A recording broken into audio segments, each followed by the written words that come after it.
Salam saudara terkasih dalam Yesus. Hari ini kita akan mendengarkan firman Tuhan untuk menyegarkan hati pikiran kita, terutama dalam suasana Kamis Putih. Kita akan mendengarkan firman Tuhan yang mencoba mengingatkan kita bagaimana pergumulan Yesus di Taman Getsemane. Oleh karena itu, sebelum kita mendengarkan firman Tuhan, kita bersatu dalam doa. Damai sejahtera Allah yang melampaui segala akal dan pikiran, itulah yang memelihara hati dan pikiranmu dalam Kristus Yesus Tuhan. Amin. Saudara terkasih, firman Tuhan untuk kita dari Markus 14 ayat 38. Demikian firman Tuhan. Berjaga-jagalah dan berdoalah supaya kamu jangan jatuh ke dalam pencobaan.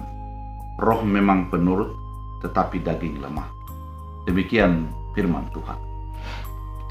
Saudara terkasih di dalam Kristus Yesus, suasana di Taman Getsemane bagi murid-murid merupakan suasana istirahat. Istirahat yang begitu nyenyak karena mereka merasa ngantuk. Sudah banyak bekerja berjalan sepanjang seharian. Namun bagi Yesus merupakan suasana yang penuh dengan gundah, di mana Yesus berdoa berulang kali, 3 kali kalau dalam firman Tuhan kali ini.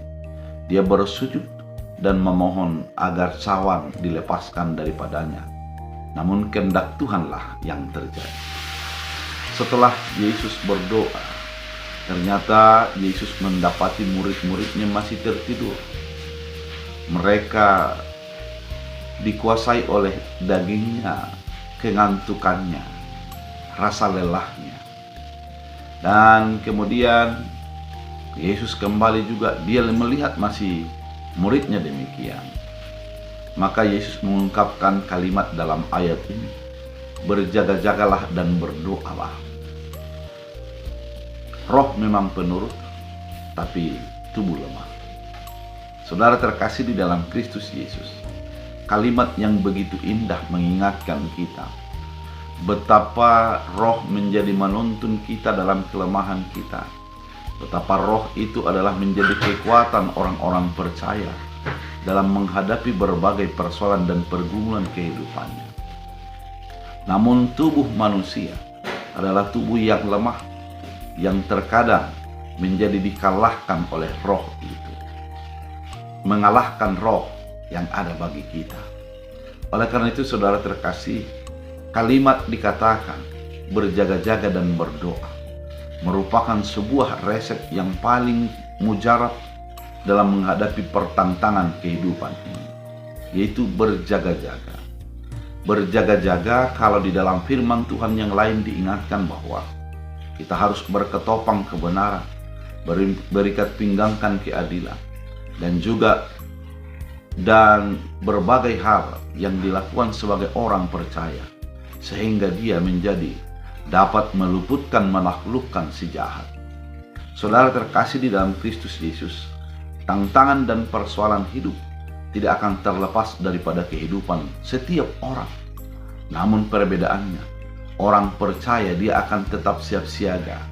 Imannya akan mampu bertahan di dalam segala sesuatu situasi yang terjadi. Berdoa sebagaimana yang diteladankan Yesus ketika di dalam pergumulan yang berat itu, doalah yang menjadi kekuatannya. Doa itu adalah menyerahkan sepenuhnya kepada Tuhan apa yang menjadi keputusan Tuhan, sehingga kita dapat mendapat kekuatan ketika Tuhan sudah menyatakan segala apa yang Dia nyatakan. Saudara terkasih di dalam Kristus Yesus, apapun persoalan, bagaimanapun keadaan, tetaplah berjaga-jaga. Biarlah iman menyala, biarlah semangat tidak menjadi pudar, dan kekuatan tetap ada.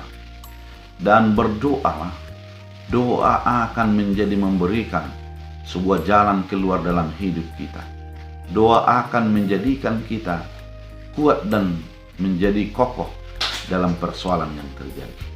Oleh karena itu, berjaga-jagalah dan berdoalah.